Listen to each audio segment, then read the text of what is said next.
Bu hale son 8 yaşında yine.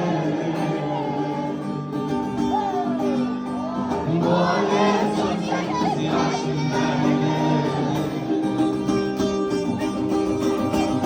Duydum afete bu baride, yine maktulikken bir ifade.